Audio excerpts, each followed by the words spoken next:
Novel Mohammad बिन कासिम, किस्त number 7, बाब कैदी। अगले दिन कोठड़ी का दरवाज़ा खुला और पहरेदार ने जयराम को हाथ बांधकर प्रणाम किया और कहा, आपको सरदार प्रताप राय बुलाते हैं। जयराम पहरेदार के तर्ज अमल में इस तब्दीली पर हैरान था। वो चुपके से उसके साथ हो लिया। प्रताप राय अपने दीवान खाने के बरामदे में आबनूस की एक कुर्सी पर बैठा हुआ था। उसके सामने चांदी के एक तश्त में सिरानदीप के राजा के वो तहाइफ पड़े हुए थे जो गुज़श्ता शाम अरबों के जहाज़ से लूटे गए थे। उसने जयराम को देखते ही जवाहरात के अंबार की तरफ इशारा किया और कहा, जयराम, महाराज सिरानदीप के तहाइफ देखकर काठियावाड़ के राजा के तहाइफ की निस्बत ज़्यादा खुश होंगे।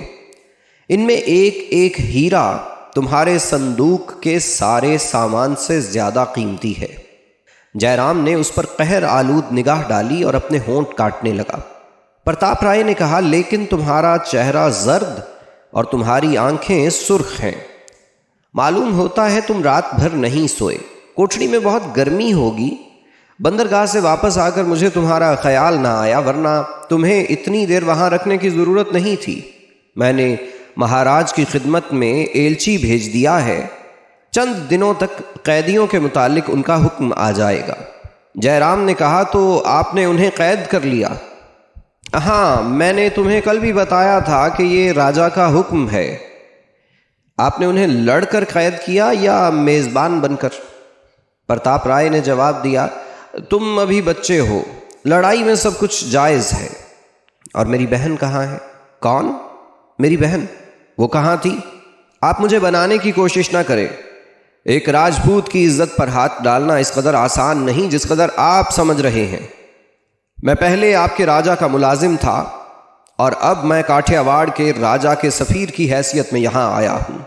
अगर आपने मेरी बहन की तरफ आंख उठाकर भी देखा तो याद रखिए, मैं काठियावाड़ से लेकर राजपुताने तक आग की दीवार खड़ी कर दूंगा और महाराज अपने हजारों सिपाहियों की जानें ज़ाय करने के बजाय दैबल के एक मगरूर हाकिम को हमारे हवाले कर देना ज़्यादा मुनासिब समझेंगे।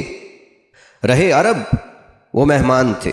मुझे अफसोस है कि वो मेरी वजह से इस मुसीबत में मुब्तला हुए। मुमकिन है कि उनके मुतालिक मेरी पुकार हिंदुस्तान के किसी गोशे में न सुनी जाए, लेकिन उनके बाजू बहुत लंबे हैं। वो जब चाहेंगे आपका गला दबोच लेंगे।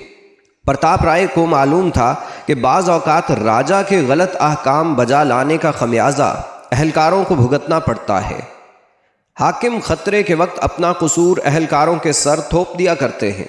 अरबों के मुतालिक वो अपने राजा की तरह मुतमईन था, लेकिन वो काठियावाड़ के सफ़ीर की बहन की जिम्मेदारी लेने को तैयार नहीं था। उसने कहा, जयराम, मुझे तुम्हारी बहन के मुतालिक कुछ इल्म नहीं। आप झूठ कहते हैं। मैं उसे जहाज़ पर अरब औरतों के साथ खुद छोड़ कर आया था। औरतें जो जहाज़ पर थीं वो सब हमारी कैद में हैं। अगर तुम्हारी बहन उनमें है तो मैं अभी तुम्हारे साथ चलकर उससे मुआफ़ी मांग लेता हूँ। चलो। बहन को तलाश करने की ख्वाहिश जयराम के तमाम इरादों पर गालिब आ गई और वह प्रताप राय के साथ चल दिया। रास्ते में उसने पूछा, अरब मल्लाहों के साथ आपने क्या सुलूक किया? प्रताप राय ने जवाब दिया, वो सब आखिरी वक्त तक लड़ते रहे। औरतों और बच्चों के अलावा हम सिर्फ 5 आदमियों को जिंदा गिरफ्तार करने में कामयाब हुए। दूसरे जहाज़ पर सिरानदीप के मल्लाहों ने मामूली मज़ाहिमत की, लेकिन जल्द ही हथियार डाल दिए। तो इसका मतलब ये है कि आपने बैक वक्त सिरानदीप और अरब के ख़िलाफ़ ऐलान जंग कर दिया है। मैंने सिर्फ राजा के अहकाम की तामील की है और जब तक मैं इस ओहदे पर हूँ मैं ऐसे अहकाम की तामील करता रहूँगा। मेरे ख़त के जवाब में राजा ने अगर तुम्हें बुला भेजा और तुमने उनसे कैदियों को रिहा करने की इजाज़त हासिल कर ली तो मुझे खुशी होगी। मैं खामखा की जिम्मेदारी से बच जाऊँगा। महल से निकलकर चंद कदम के फासले पर जयराम और प्रताप राय कैद खाने की 4 दीवारी में दाखिल हुए। पहरेदारों ने प्रताप राय का इशारा पाकर अरबों के कमरे का दरवाज़ा खोल दिया। औरतों ने अपने चेहरे ढांप लिए। अरब मल्लाहों ने जयराम को देखते ही मुंह फेर लिए। जुबैर एक कोने में दीवार के सहारे बैठा हुआ था। उसने नफरत और हकारत से जयराम की तरफ देखा और अपने साथियों की तरफ मुंह कर लिया। जयराम ने प्रताप राय की तरफ देखा और कहा, मेरी बहन यहाँ नहीं है, वो कहाँ है? प्रताप राय ने एक पहरेदार को आवाज देकर अंदर बुलाया और उससे पूछा, क्या तमाम औरतें इसी कमरे में हैं या सिरनदीप के मल्लाहों के कमरे में भी हैं? नहीं महाराज, तमाम औरतें यहीं हैं। जयराम ने बदहवास सा होकर जुबैर की तरफ देखा और टूटी फूटी अरबी में कहा, जुबैर मेरी तरफ इस तरह ना देखो, मैं बेकसूर हूं, तुम्हें मालूम है मेरी बहन कहाँ है? जुबैर के मुंह से अचानक एक भूखे शेर की गरज से मिलती जुलती आवाज निकली। वो बोला, तुम मेरी तवक्को से कहीं ज्यादा जलील साबित हुए हो।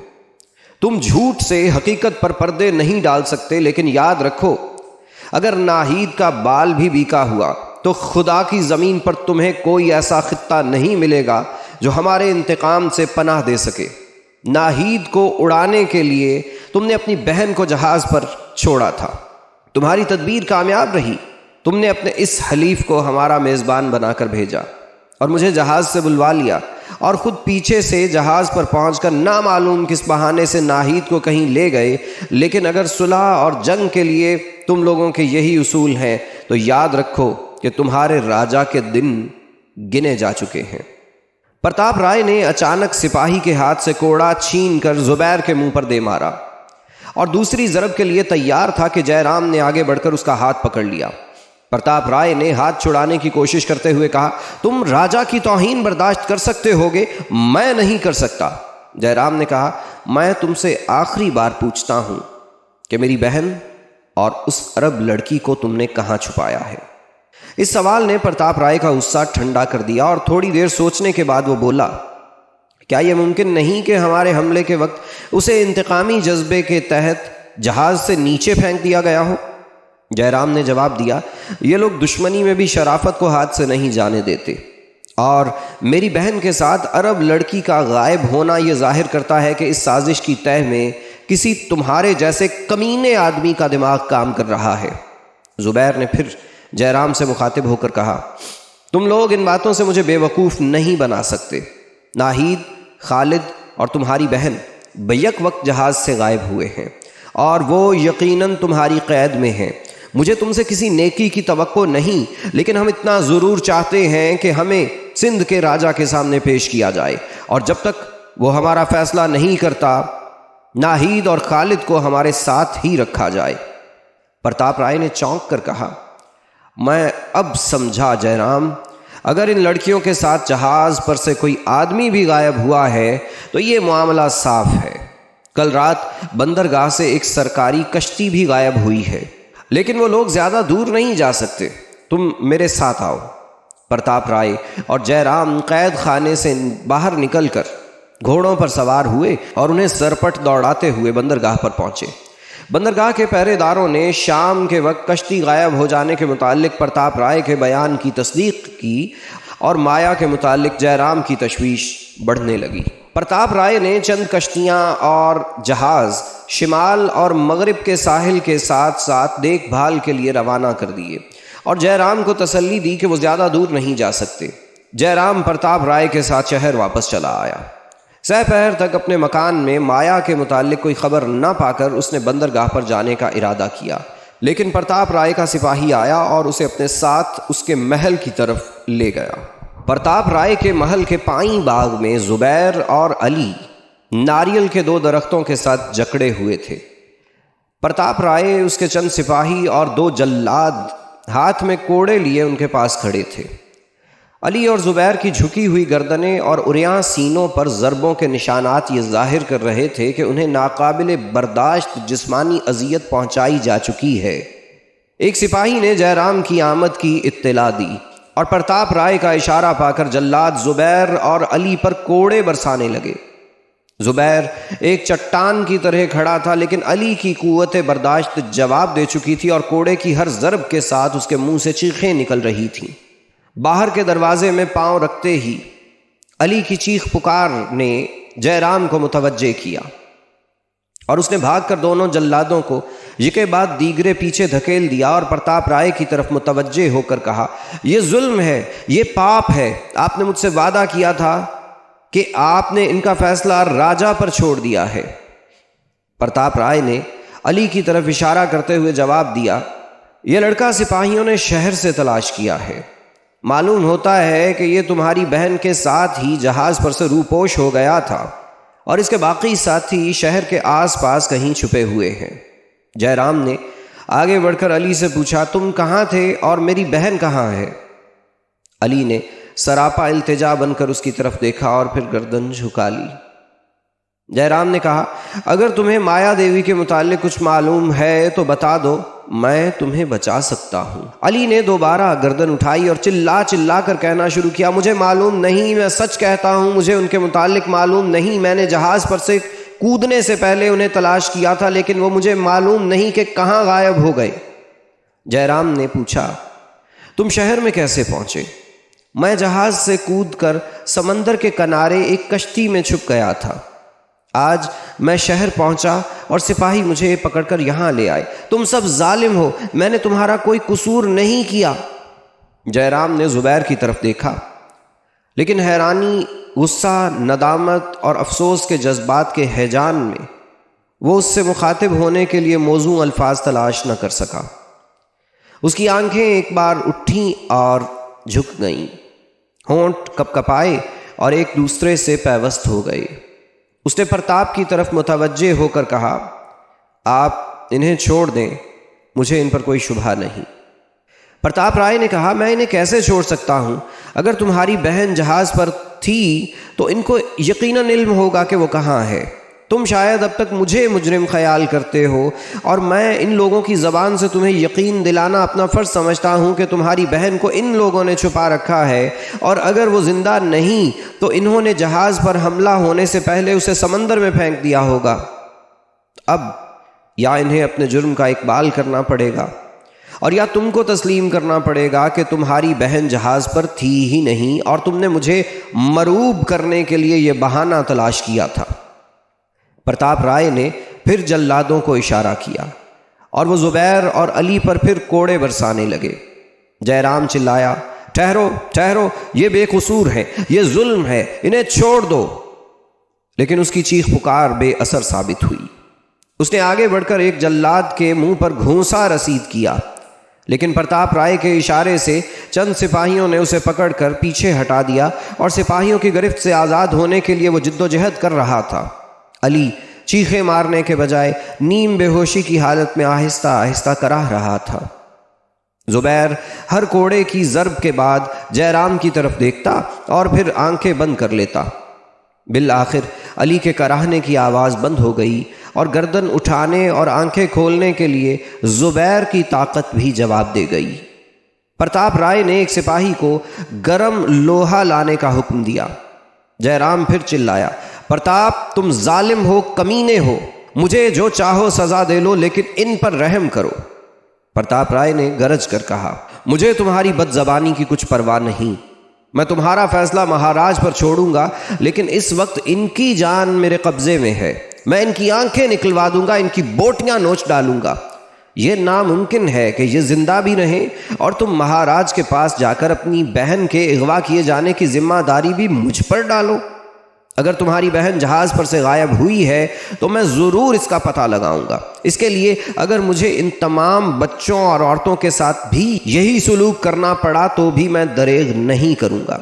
सिपाही ने लोहे की सलाख प्रताप राय के हाथ में दे दी और वो जुबैर की तरफ बढ़ा।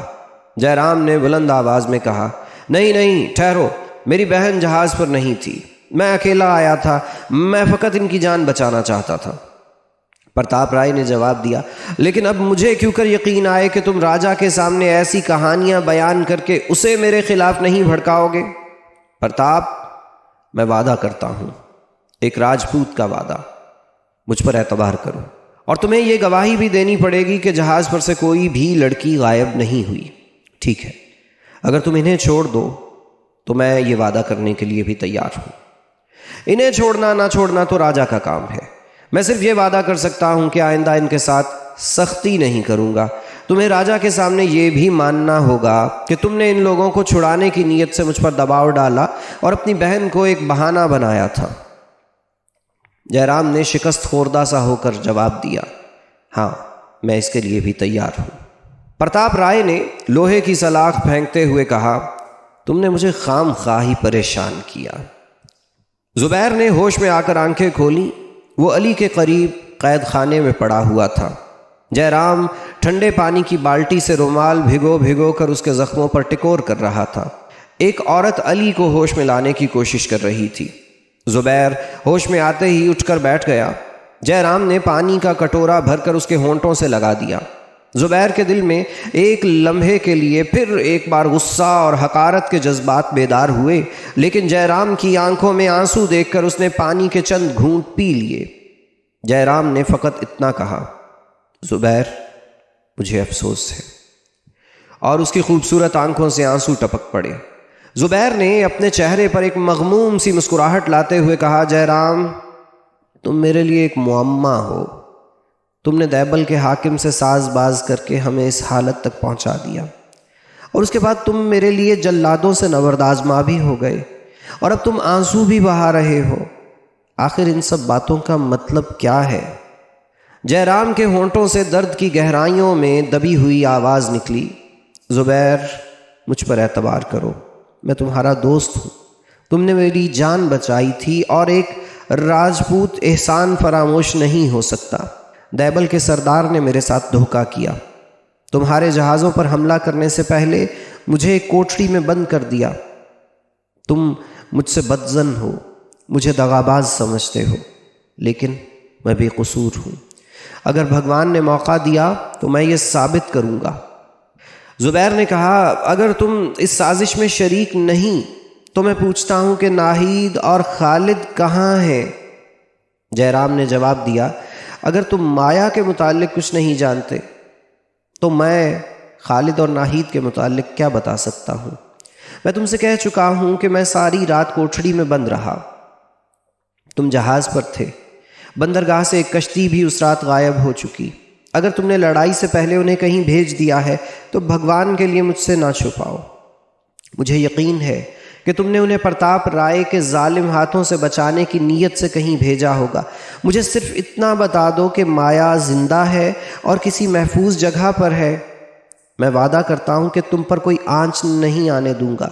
मैं प्रताप राय को यकीन दिला चुका हूँ कि मेरी बहन साथ नहीं थी, वरना वो आज तुम्हें जिंदा ना छोड़ता। जुबैर ने जवाब दिया, काश मैं तुम पर एतबार कर सकता। तुम दोनों नाहिद को छुपाकर माया की जिम्मेदारी हमारे सर इसलिए थोप रहे हो कि हम राजा से नाहिद और खालिद के मुतालिक कोई सवाल न कर सकें। जयराम ने कहा, जुबैर मुझ पर एतबार करो, मुझे तुमसे झूठ बोलने में कोई फ़ायदा नहीं, और तुम्हें और तुम्हारे साथियों को माया और नाहिद के मुतालिक कोई इल्म नहीं तो ये प्रताप राय की शरारत है। आज वो मेरे सामने तुम दोनों को इसलिए सज़ा दे रहा था कि मैं आइंदा माया और नाहिद का नाम ना लूँ। मैं ये वादा करता हूँ, और तुम नहीं जानते कि एक राजपूत भाई के लिए अपनी बहन के मुतालिक इस किस्म का वादा करना किस कदर सब्र आजमा है। जुबैर ने जवाब दिया, तुम्हारी मेहरबानी का शुक्रिया। इस वक्त हम पर तुम्हारी तलवारों का पहरा है। हमारे लिए तुम्हारे झूठ और सच से कोई फ़र्क नहीं पड़ता। मैं सच बोलने का इनाम दे सकता हूँ और ना झूठ बोलने की सज़ा। मैं सिर्फ ये जानता हूँ कि हम तुम्हारी वजह से इस मुसीबत में गिरफ्तार हुए हैं, और जब तक मैं नाहिद को नहीं देखता मुझे न तुम पर एतबार आ सकता है और न दैबल के हाकिम पर। अगर मुस्तकबिल के हालात ने यह साबित कर दिया कि तुम इस मामले में बेकसूर थे तो मैं तुमसे इस बदगुमानी के लिए माजरत कर लूँगा। अगर दैबल का हाकिम कसूरवार है तो तुम्हारी कोशिश ये होनी चाहिए कि हमारी आवाज़ राजा के कानों तक पहुंच जाए। मैं तुम्हें यकीन दिलाता हूं कि मुझे और मेरे साथियों को खालिद, नाहिद और माया के बारे में कुछ इल्म नहीं। दूसरे जहाज़ से सिरानदीप के मल्लाहों ने हमारे जहाज़ के चंद आदमियों को एक कश्ती पर सवार होते देखा था, और वो कश्ती जनूब की तरफ गायब हो गई थी। अगर उन्हें उस कश्ती पर अगवा किया गया है तो मामला साफ है। कश्ती हमारे जहाज़ों से नहीं बल्कि बंदरगाह से गायब है, और इस बात का इल्म बंदरगाह वालों को होना चाहिए कि वहाँ से कश्ती कौन लेकर गया। जयराम ने अपनी पेशानी पर हाथ मारते हुए कहा, प्रताप, कमीना, मक्कार, जालिम, बुज़दिल। जुबैर, भगवान के लिए मेरी ख़ता माफ़ कर दो। मैंने तुम पर शक किया, मैं नादिम हूँ। ज़ुबैर को इन अल्फाज से ज़्यादा जयराम की पुरनम आंखों ने मुतासिर किया और उसने जयराम के कंधे पर हाथ रखते हुए कहा, जयराम तुम जाओ, उन्हें तलाश करो। प्रताप राय जालिम भी है और मक्कार भी। उसे अपने दिल का हाल न बताना, वरना तुम अपनी बहन को तलाश न कर सकोगे और ना राजा ही के कानों तक ये खबर पहुंच सकेगी। जयराम उठकर कैद खाने की कोठड़ी से बाहर निकल आया। पहरेदारों ने दरवाज़ा बंद कर दिया। चंद कदम दूर जाने के बाद जयराम ने वापस आकर एक पहरादार को सिरांदीप के मल्लाहों की कोठड़ी का दरवाज़ा खोलने के लिए हुक्म दिया। उन लोगों से चंद सवालात पूछने के बाद जब वो बाहर निकला तो उसके दिल पर एक भारी बोझ था। सिरांदीप के मल्लाह ज़ुबैर के बयान की हर्फ बहरफ तस्दीक कर चुके थे और उसे अफसोस था कि उसे ज़ुबैर की बातों पर शक क्यों गुजरा। जी नाजरीन, यहाँ पे हमारी किस्त नंबर 7 मुकम्मल हुई और अगली किस्त बाब माया की परेशानी आपकी खिदमत में पेश की जाएगी।